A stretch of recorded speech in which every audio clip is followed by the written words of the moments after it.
people today. They could spend half their lives over 50. That's a lot of living. So it helps to have a wise friend and fierce defender in your corner. A friend like AARP. So your health lives longer. This is just slow-mo karate? Just slow-mo karate. Your money lives longer. I just bought that. I just sold that. And your happiness lives longer. That's why the younger you are, the more you need AARP. Join today. Welcome, everyone, and thank you for joining today's virtual event.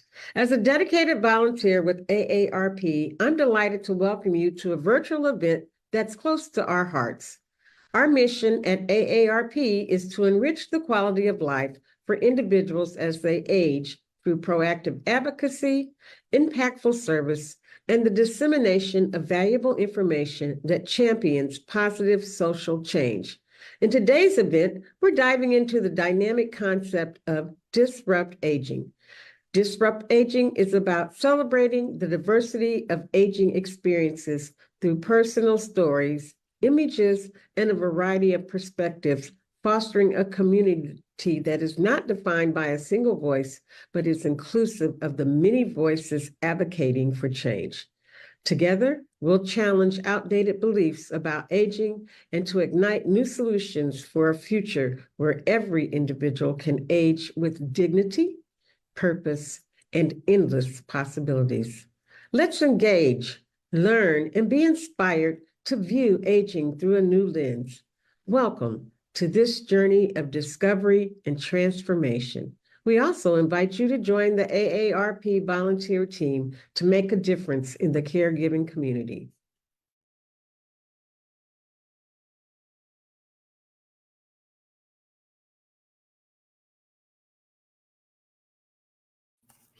Good morning. Welcome to AARP's Illinois Special Virtual Event. I'm Teresa Jones, Associate State Director, and I'm here with Courtney Hedderman, Senior Associate Director of Advocacy and Outreach. We're your Fraud-Fighting Fraudlettes. We are thrilled to be bringing the latest on frauds and scams and ultimately arming you with the information that you'll need for prevention and reporting if you're ever a victim. We're excited to bring this month's topic, everything you need to know about the Better Business Bureau. We're honored to be joined by Steve Barnes, the President and CEO of the Better Business Bureau for Chicago and Northern Illinois. He's amazing, and the work that the Better Business Bureau does is second to none. Welcome, Steve. Thank you so much for having me this morning. I appreciate it. We appreciate you being here. But before we get started with our discussion, I'd like to remind our Facebook and our YouTube viewers that you can ask questions and share your comments in the social media feeds. We'll do our best to address as many of your questions as possible during our conversation. To kick things off, let's start with some questions. Courtney? Yep. Thank you so much. And welcome everybody. And yes, Steve, thank you so much for being here. Can't appreciate you more. So, all right, let's dive in, as Teresa said. So let's talk about the Better Business Bureau. You guys are doing a whole bunch of stuff, phenomenal work. So, let's start with probably the basic question. There's types of fraud. There's lots of things that's being reported to the Better Business Bureau. What are those things? What do people need to know about the Better Business Bureau?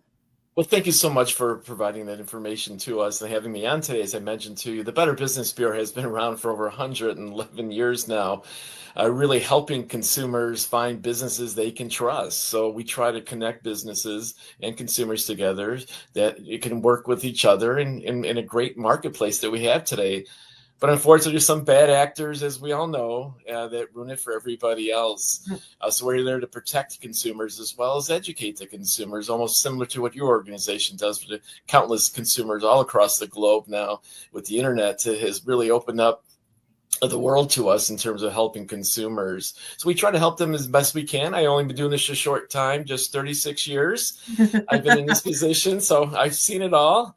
I predate the internet and fax machines and things of that nature, and how the world has completely changed since that time. But really, the Better Business Bureau sees a lot of types of scams, and one of them that we see is number one on our list is online scams. And unfortunately, that's been number one for the last 4 years. And if you think about it, it's really started with the pandemic. Everybody shifted to the online world, and therefore the scammers have done that. Think of how the world is different today with what you do in terms of your personal life on the internet and all the apps that you have. So there's so many information that is out there, and we want consumers to be protectful of the online world because there's some bad actors out there, and we've seen it time and time again. And one of the most active things is, fake pets online. You see a lot of times people offering pets for sale, and they have no pets online. And there's fake websites. And I think consumers are too trustworthy today. You've got to look online and make sure that's a reputable site you're dealing with and not just a knockoff or a fraudulent website, because it happens quite often. You really can't tell the difference, Courtney, as you could in the past. Remember, it was the grammatical errors or something other on there, and now they just copy and paste. And with the advent of the AI technology, it's very easy to put together a website that looks like a Fortune 500 company. And one thing on online scams, and we did a survey recently, and about 65% of the consumers that filed scams for a particular month had no intention of buying the product that morning or that day, rather. That speaks volumes. 65% had no intention of buying the product. That means they saw a pretty looking ad that may have popped up on their social media site, and they clicked on it without doing any research or due diligence, and they were victimized in some way. And it's not just a local problem. It's not a national problem. It's an international problem, because some of our scams are actually coming from allegedly in China, or sending fake counterfeit products as well. So the online world is really a big problem. Incredible. I mean, you've already shared so much. I almost don't even know where to go next, because it can be really complex. I mean, it's not easy. And so even like you made reference that it used to be a little easier, I think, to kind of recognize a potential scam, and it's not, they're more sophisticated. And you're being so kind, because you're saying words like imposter and other scam artists and criminals, but they're really criminals, right? Like they're not just people who are doing nothing but trying to steal your money, right? So they're criminals. But okay, so it's getting harder to recognize. So like what would someone need to know to say, oh yes, wow, that's really a scam. I should not be on this site. I should not do this. I should not purchase anything. What are those signs that people should look for now? Sure. What you look at a website to see is make sure it's an authentic website. So you want to make sure it has a mailing address and a phone number, and call those phone numbers as well. And then do your due diligence on the website. I think a lot of times, and I've been doing this for a long time, as I mentioned, so a lot of consumers don't do their homework or due diligence on a company, and they just click on the ad because it looks nice or pretty ad, or the marketing company has got to you in some way. And that's how they follow you. When you look at a product and you ever notice like a few days later, a product will still appear in different sites on your screen, is because the marketers know how to follow you on those particular advertisements. So a lot of times we see people duped is looking at the company itself and then doing the homework on it, not only checking with the Better Business Bureau, but other sources out there about the company. Make sure they have some type of track record. And you want to look at their customer reviews. You want to make sure they do have a file somebody. There's somebody knows about them. A lot of times what you'll see is there's no information on the company. And sometimes consumers think, hey, that's great. And nobody complained, but it's not. It's the adverse effect where, in essence, you are dealing with a disreputable organization and may not even be in business as of this morning only. And they're taking people's money and running away from it. And they want to make that quick hit. They don't stay around long, scammers now. They want to get your credit card, steal your identity, or do something nefarious to take advantage of the situation. But yeah, they're criminals, Courtney. Like you said, you can't tell what they look like. You looking at them, you can't tell they're a criminal. Just like websites, so you can't just look at a website and tell it's a bad website without doing further research. So I kind of have a question here as well. And with Facebook, I'm just adding this one in, but with Facebook, there's so many different things that when you get on there that people are selling this, that companies, how do we recognize that? I know you said call or whatever, but sometimes it's harder with an ad on Facebook. And I know a lot of our listeners are Facebook followers. So what can you just give us a little bit about that as well? Sure, that's a great point there. A lot of people are on Facebook, and there's Facebook Marketplace where a lot of people buy and sell products as well in the secondary market. But you really have to click on that ad and look and see where it's actually going, and then do the homework on that particular company. Just because it's on Facebook doesn't mean Facebook's selling it or reviewed it or looked at it in any way, shape, or form. And I think that's where a lot of consumers get a little bit confused in thinking, oh, it's on Facebook, it's got to be a great offer, or they endorse it, or they have reviewed it. It's not the case. And sometimes they do, catch on to these companies or scammers, and they do take it down. But by that time, usually the scammers made their money. So you just really do, you got to, if you are going to click on that link, go to that site and then find out where that site is and what the URL is, and then do your homework. And I just want to stress, if you are buying on Facebook Marketplace, you're buying from somebody you don't know and trust, and there could be danger in that. We have seen people lose their lives buying things on Facebook Marketplace, and then go up and meet with them, and then they're either killed in some way or robbed, whatever it may be. We've seen a few of those horror stories, and it happens more than you think. So most police stations, at least in the city of Chicago, have opened up their police stations so you can do the buying in the lobby area, so you can meet the person there if necessary. But you're meeting a stranger. It's like going down a dark alley, Teresa. You just don't know who that person is on your side, and you got to take all the precautions necessary out there that are available to you. So what steps would I take, or should I take, if I suspect that I've been targeted by a scam? The first thing to do is report it. So if you think you've been targeted by scammers, report it not only to many sources out there, but the Better Business Bureau has a scam tracker where we keep track of scams all across North America.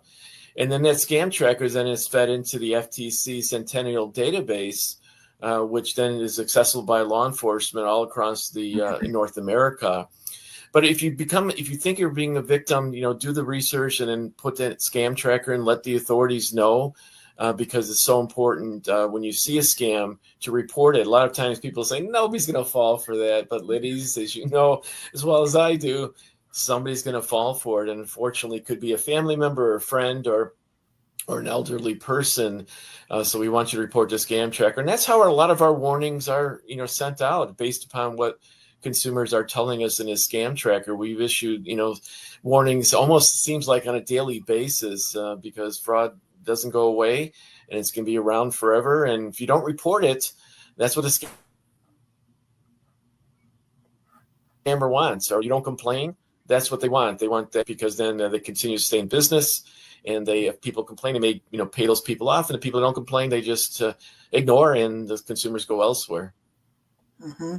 No, that makes sense. Well, so if somebody has been, they've been a victim, they've been targeted or whatever, but also maybe they're like coming to the Better Business Bureau to maybe even see if a business is legit, right? Or if an offer is legit. So like, how does the BBB help like someone like me or someone who's watching right now, like verify if something's legit or if a business is legit? How does that work? Well, that's a great point, Courtney. A lot of our work at the Better Business Bureau is providing consumers that businesses they can trust. So I know we talk a lot of scammers out there and bad businesses, but there are so many great businesses, not only in Illinois, but throughout North America. But unfortunately, the bad actors, get the attention to the matter. So the Better Business Bureau provides a wealth of information. We truly are a referral agency to find businesses you can trust. So if your air conditioning breaks down, your car breaks down, you need to buy a car, or need an electrician in your house, you can go to our website and get information on that particular industry and find somebody that you can trust. You can zero down all the way to your neighborhood and find somebody that is accredited by the Better Business Bureau. And what I mean by accreditation is that they meet our standards of business practices. And if they don't meet the standards, then we revoke that accreditation. So you see that BBB seal, which is a sign of a better business. But also, check on companies itself with the BBB. So that's our secondary potential. No, this is our second most important aspect of the BBB, where you check on companies before doing business with them. There's so much information out there, ladies, as you know, and it's so frustrating in my career is that people call us after and they've been victimized, and then they do all their homework and legwork. It's like, why didn't you do it ahead of time? You wouldn't have been victimized. So also like the AARP, we provide so much information out there on businesses, but also what to do ahead of time and what to look out for. So do your homework now, not after, because as you know, ladies, sometimes when you do all this homework, you realize you've been a scam. There's nothing we can do for you. The money's gone or your identity's stolen. You'll never get it back. Yep, exactly. So you're making a lot of reference to, I think, even like fraud education and prevention, things that could happen beforehand. So outside of the scam tracker, which you referenced, are there other resources? I mean, within your website, anything else you can give us as it relates to, that kind of fraud education and prevention? What can happen, before we don't want anything to happen, right? So what do we need to do? What does somebody need to do beforehand?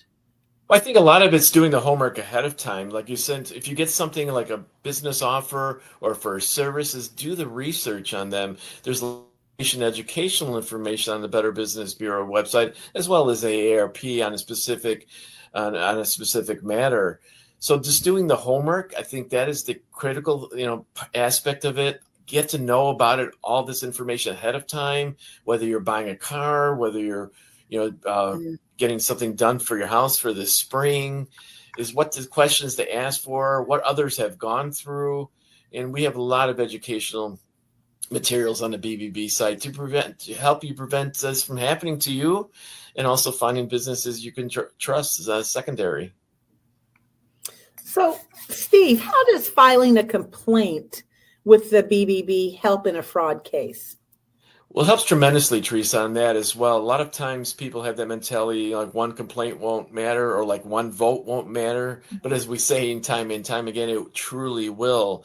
We resolve about 80% of our complaints filed to our attention, which is very high. Yeah. The other 20%, either the company ignores us or we are unable to resolve the issue.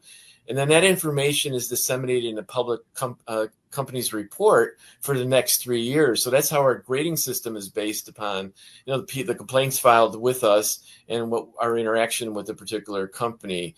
So the squeaky wheel, ladies, always gets the oil. I think a lot of times consumers write it off to experience. I do a lot of presentation. I always ask, who has been victimized by business or scam, and they all raise their hand. Who reported? And they all put their hands down. It's like, well, that's how they get away with it for so long, is not reporting it. And then the good businesses want complaints. Sometimes they treat it as a gift that they can, resolve the matter and keep you as a customer.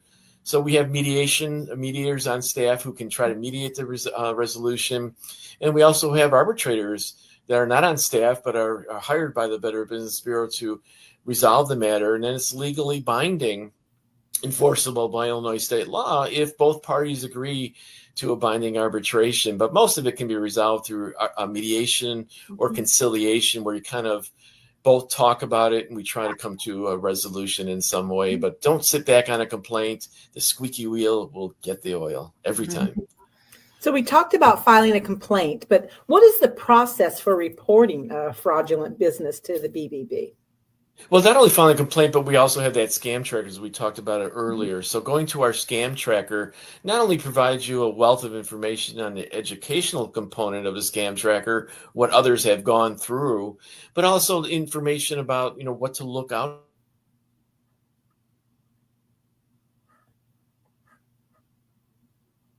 for. So you may want to look in, if you get information of what consumers have gone through, what issues they may have gone through. But, reporting the scam can help prevent it happening from others.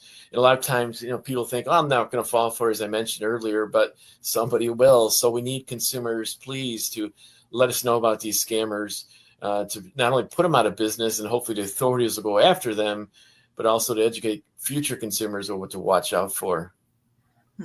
Makes sense. So we actually have a question from YouTube. So thank you for attendees who are listening. Appreciate you. And so I'll just read the question. And again, for anybody who has other questions, please feel free to continue to put them in the chat and we will hopefully address them. But here's our question. So have you found that major banks have insider fraud occurring more often? So for example, opening a bank account one day and then the very next day a fraud call occurs. Well, it does happen, unfortunately. I don't have the statistics in front of me, but I do hear these types of complaints, not only with bank, but other types of organization when there's inside, things happening that allege that the employee has been, working on this particular fraud or has fraud involved in some way. So I don't think it has been increasing. I haven't seen it, I haven't heard it personally, but it does happen. And I think consumers need to protect themselves and think and try to, deal with organization, banks, whatever, to have a good record, not only with the Better Business Bureau, but other organization as well. But unfortunately, it does happen in so many areas. Yeah, no, you can say that again. Okay, so for example, if in fact somebody, has lost money, and you've made reference that the Better Business Bureau assists people as well.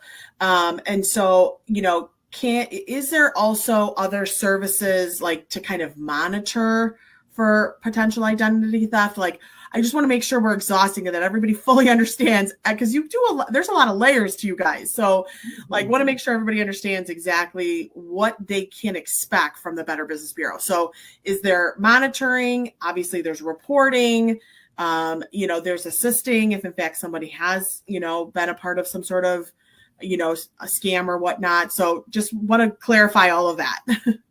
There's a lot of information on our website. It goes all the way from automobiles to, waterproofing and in between. So we don't monitor anything. Identity theft, as you mentioned, is still the fastest growing white collar crime, but we have information on there about identity theft, what to do ahead of time in order not to become a victim of identity theft. I mean, it's not a matter of if, it's a matter of when it's going to happen to you. So we have that information there, and then we have other resources like the Federal Trade Commission or other organizations that had information on identity theft as well. But that's still a big problem. I think consumers need to get their monthly, or not monthly, but their credit report on a monthly basis. That's important to it. And really it's getting to the point that we're telling consumers, the Better Business Bureau is informing consumers to put a credit freeze on your credit report.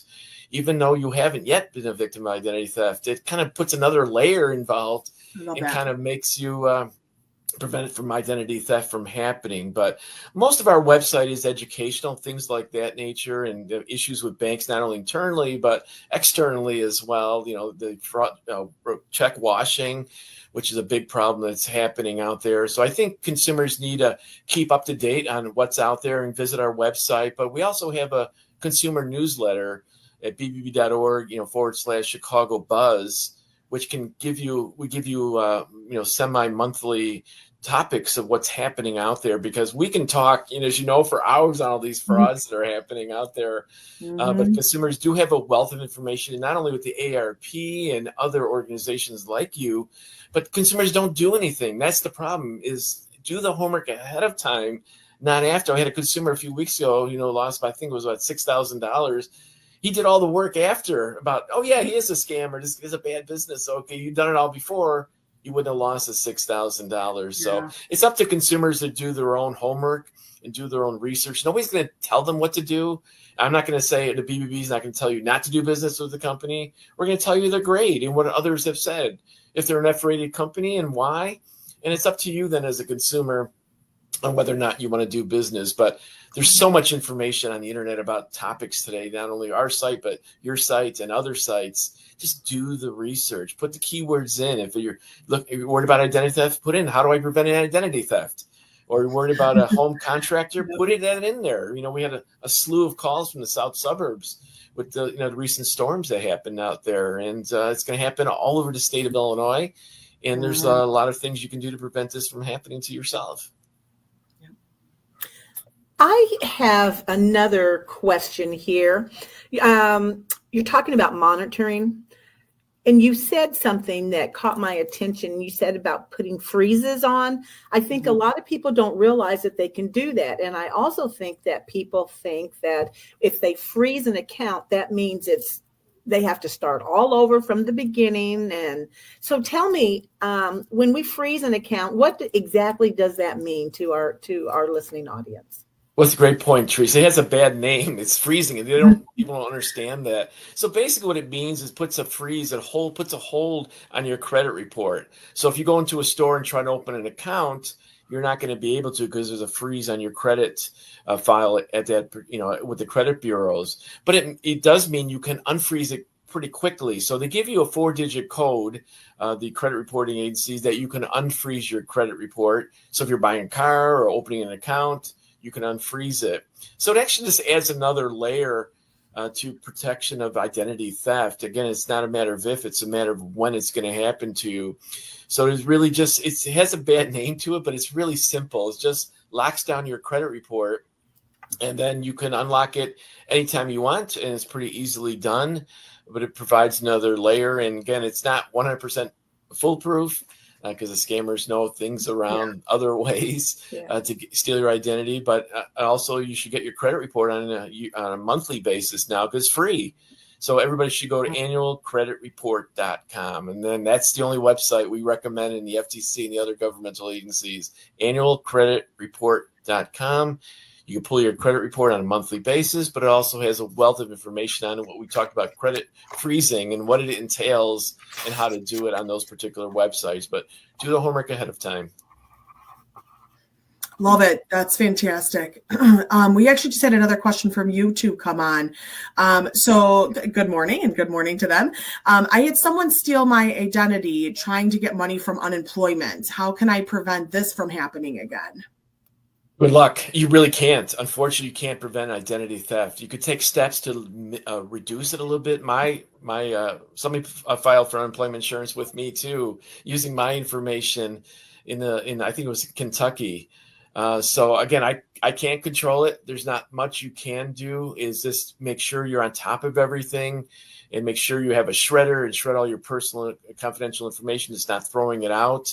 But breaches happen all the time. I mean, you hear about major breaches. AT&T, had a major breach not that long ago, and other organizations do. And you never know where your information is at and when they'll use it again. So if you had a breach that happened a year ago, they can use it 2 years from now. So you don't know where these unemployment, scams, particular benefits scams are coming from. And I've been a victim of it. You just got to take steps to prevent it from trying to happen to you, and stay on top of it on what to do. Yeah, good advice. Very good advice. Okay, so tell us about the trends. Like, what do people need to look out for right now? Like, what's the hot things that are kind of going around that people really need to be warned about? There's a couple of things. One of them is imposter scams. I know we touched on it a little bit, but I can't tell you the amount of complaints and scam that are reported on imposters. And basically, an imposter scam is somebody calling you up, or somebody sending you an email or a text saying there's somebody else and they're not. So it might be a governmental agency, it might be some other type of agency out there, and they're trying to basically have you click on the link. And as if you see on a screen, phishing scams are the number 2 reported scam at the Better Business Bureau. And imposter scams are really just people trying to steal your identity. And it not only happens to individuals, it happens to businesses. I know a recent law firm that had to pay $1 million to get their files back. And that's just by clicking on a phishing email or an email and clicking on the link. That's why it's so dangerous. And we ask consumers, the Better Business Bureaus, 2 things. Don't answer your phones unless it's on your contact list. Let it go to voicemail, and then try to figure out who's calling you. And secondary is, please don't click any of those text messages and things of that nature. Please don't click on those text messages or those phone calls saying they're from a governmental agency or something dire is going to happen. And the tip on that one is, if you have to do something in 30 minutes or less, that's the tip off to the rip off. So don't answer your calls unless it's your contact, and don't click on those links. Go to the company directly. So if you think it's your mortgage company that sent you an email, you can't tell. So I'd rather you go to your mortgage company's website directly instead of becoming a victim of a phishing scam or a bad business on that side. I love the tip off to the rip off. I wrote it down. I don't know if you saw me, but I grabbed this paper and wrote it down. I'm going to have to use that, Steve. Yes, we're totally using that for sure. We will quote you properly. Yeah. We will give you all the credit. Next fraud script. That is definitely true. Oh my gosh. Wow. Incredible.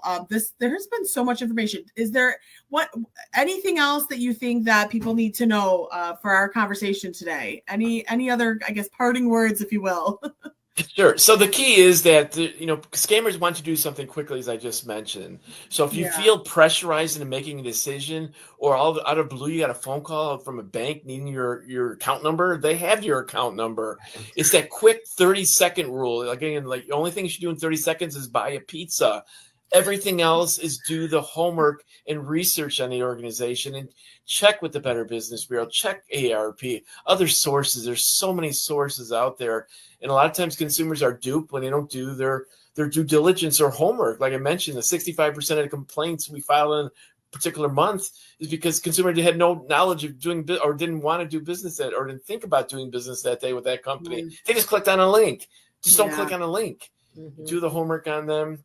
And if they give you unconventional payment methods, that's another tip off to rip off. Nobody is going to call you and ask you to pay, in a gift card or some other ways. Pay with a credit card. That's your safest bet. Even over a debit card. Yes, your debit card has somewhat most same protection as your credit card. Mm-hmm. But again, if your debit account number is compromised, your bank needs the investigation. They're going to lock your account, which means if you have $10,000 in that account, they're going to lock it until they do their investigation, which can take 2, 3, 4 months. Guess what? You don't have access to your account. So if you had a choice, use your credit card. Overall, do your homework on companies ahead of time. Great resources. The AARP has it. We have it at the Better Business Bureau. And find business you can trust at the BBB. We're known for scams and protection of consumers, but we also educate consumers on finding businesses you can trust. There's great companies out there. The moving season's upon us. The spring air conditioning is upon us. We know a lot of great businesses that you can go to and adhere to our standards at the BBB. Awesome. Thank you so very much. This has been so helpful. I can't believe that we've gone a half hour. We've been over 30 minutes. It goes so fast. Can't thank you enough. Thank you so much, Steve, the president and CEO of Better Business Bureau, for sharing your insights and knowledge. Wow. You know your stuff. So appreciate you so much. And the tip off to the rip off, I'm remembering that forever. So, thank you so very much. So we appreciate your time. Really, the Better Business Bureau and yourself and your team are really are doing such amazing work to keep everybody safe and really ultimately keep those valuable dollars in their pockets and only work with the appropriate people. So your valuable contributions continue to make and keep our older adults and our seniors and everybody else very, very safe. So appreciate you. To our audience, thank you so much for joining us for this enlightening conversation. Remember, the power to create positive change lies within each of us. Do what Steve said. Do your homework. Mm-hmm. Ask questions.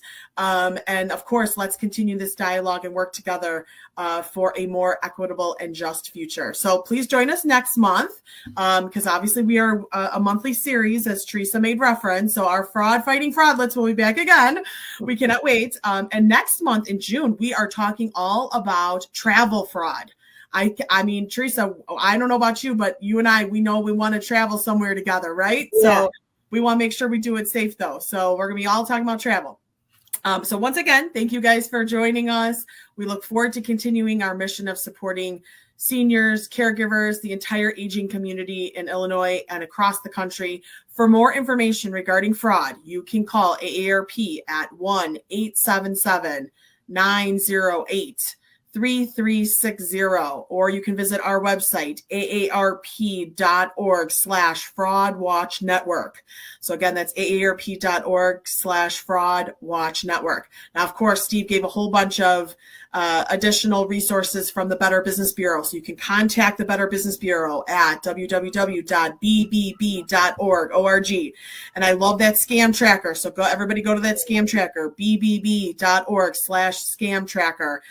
There's so many resources, as Steve mentioned, Teresa and I have talked about, Please do your homework, everyone. Stay safe out there. If you'd like more information about AARP's upcoming virtual events, we're going to find about our AARP, our fraud-fighting, fraudlettes talking about travel next month. You can go to aarp.org/Illinois. So that's aarp.org/Illinois. Thank you so much, everyone. Have the most wonderful day. And this, of course, concludes our today's virtual event. And Teresa, here we go. Stay safe. Stay safe, everybody. Take care. Thank you, everybody. Bye-bye. Thanks again.